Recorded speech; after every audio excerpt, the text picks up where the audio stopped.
I'm glad you're watching. Happy New Year and happy goal setting to you.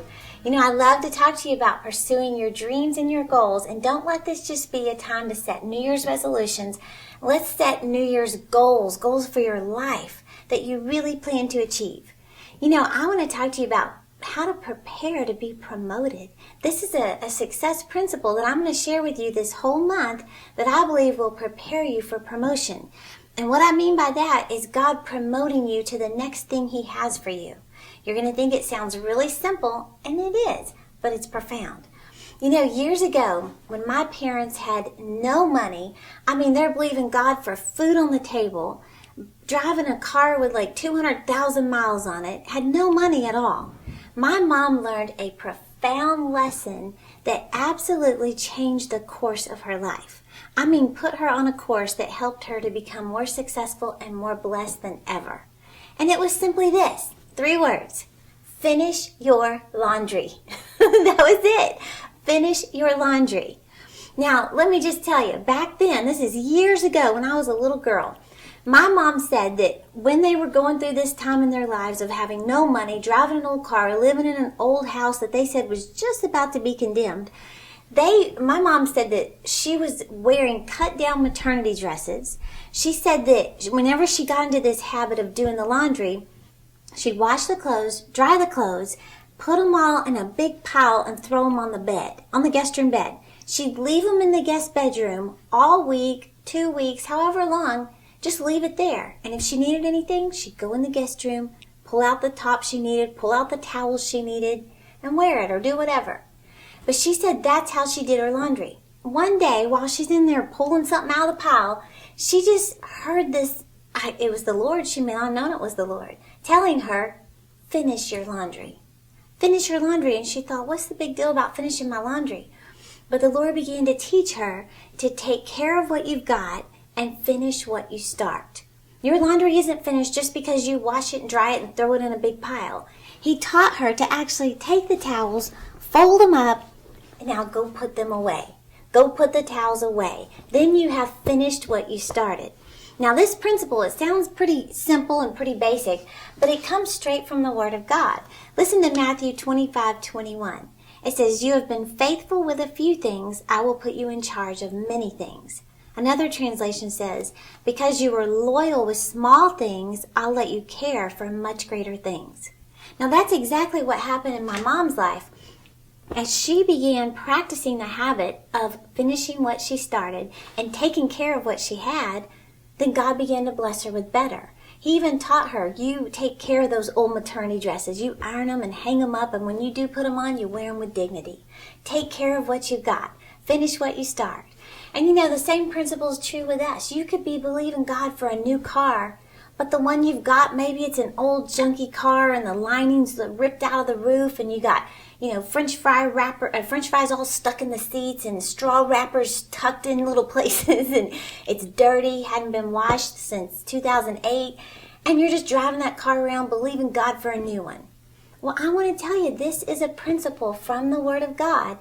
Clean that car up and take care of what you've got so God can bless you with better.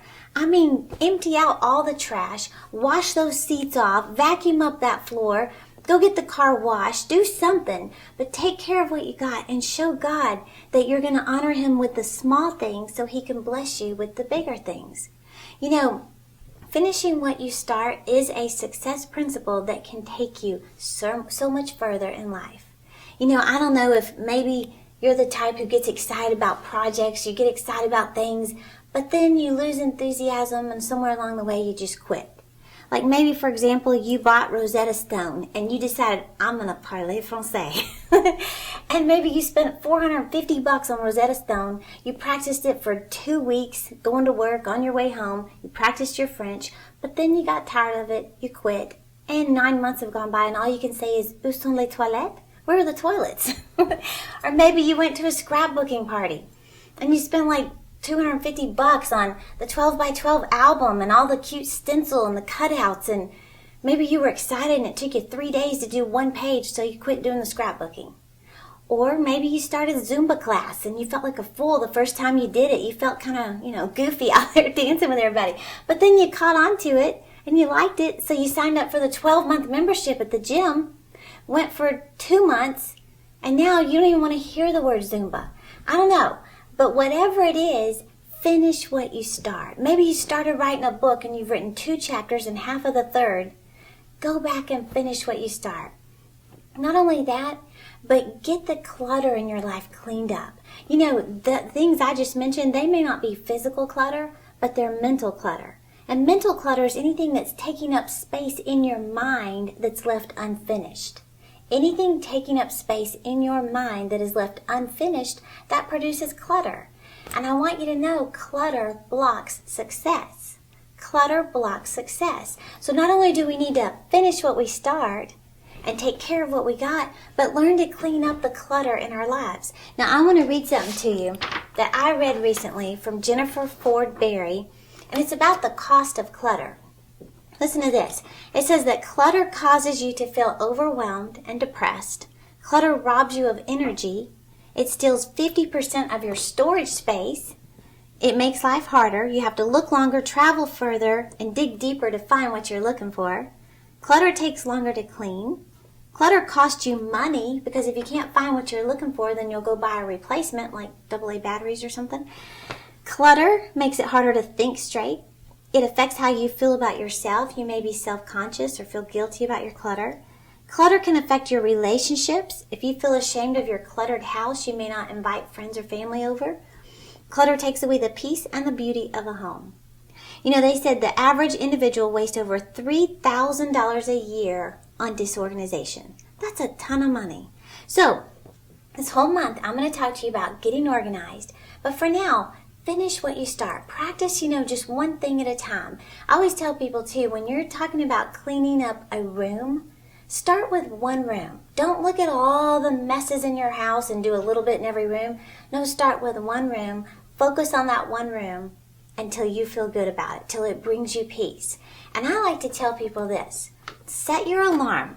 Grab your phone, set your alarm for 20 minutes and see what you can get done in those 20 minutes. Do it again the next day and do it again the next day. The thing is, after you've been doing something for 20 minutes every day, after a month, that's 10 hours of getting organized. And the thing is, you won't even miss the 20 minutes. So that's something you can do. So focus on getting organized this month. Thank you for watching. I'll see you next time.